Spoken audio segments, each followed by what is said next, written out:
Flat Holm. The name came of the Vikings over 1,000 years ago and means small flat island. But even before the Vikings, there was activity on the island.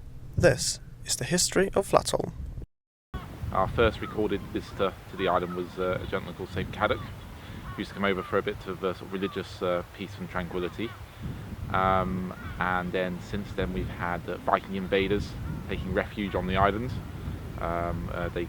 They were raiding up and down the Bristol Channel, and they got defeated at Watchet, and they took refuge over here, I think until they started dying of starvation and dehydration, and then they went back off up north. Later, the island was used as a hospital island, housing cholera and tuberculosis patients. The remains of the hospital are still on the island, but sadly the houses are falling down. The strategic location in the Bristol Channel made Flat Holm a great place for military defence. In the Victorian era, fortifications were built, and a lot of it can be found today. This is the gun pit for one of the Moncrieff guns, situated all around the island. And they were quite genius because although the cannons themselves were regular 6-ton muzzle-loading cannons, they were placed on Moncrieff carriages. And what they did was, when they weren't in use, they were folded down in these pits. And they could aim them, they could load them, they could do everything ready, and then with a little spring-loading mechanism, the whole carriage would lift the 6-ton cast iron cannon straight up, shoot, and the blast of the shot would make the whole thing go back down again. This made it virtually invisible for any enemy vessel out in the sea.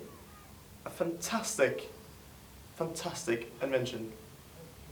As you can imagine, for both naval and air invasion, the Bristol Channel was a sort of almost a roadmap to some of our major cities. So we fortified across the channel of an aerial defence. A bit more to it this time round. There was, like I said, there was about 350 guys were stationed over here, which is just a phenomenal number of people. Despite the heavy armour on the island, the efficiency was rather poor. One night, after really heavy bombardment and the guns were going like crazy, all the shipping that was in the channel had actually been hit by all the shrapnel falling from the sky. So obviously we'd been firing all these cannons left, right and centre into the sky, and I'm pretty certain that pretty much all the ships in the area reported some form of damage from shrapnel. So it was just stuff, we were firing up, missing the planes, and it was just coming down and landing all over our shipping. So how successful they ever were at deterring the Luftwaffe, I'm not really sure. But, the location in the middle of the channel also meant it was perfect for a lighthouse. Throughout quite a long history of the island, there's been lighthouse keepers, and then probably a few decades ago it was all automated, and then the lighthouse keepers came off and they just come back every 3 or 4 months. Compared with the first coal-powered lighthouse of the island, today's lighthouse is very advanced.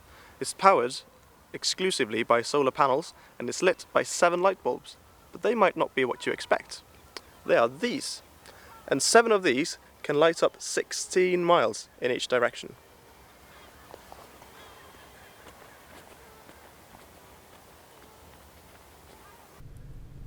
The view from the lighthouse gives a good understanding of why the island was ideal for fortifications, placed close enough to Cardiff to get supplies, yet far away enough to give good protection.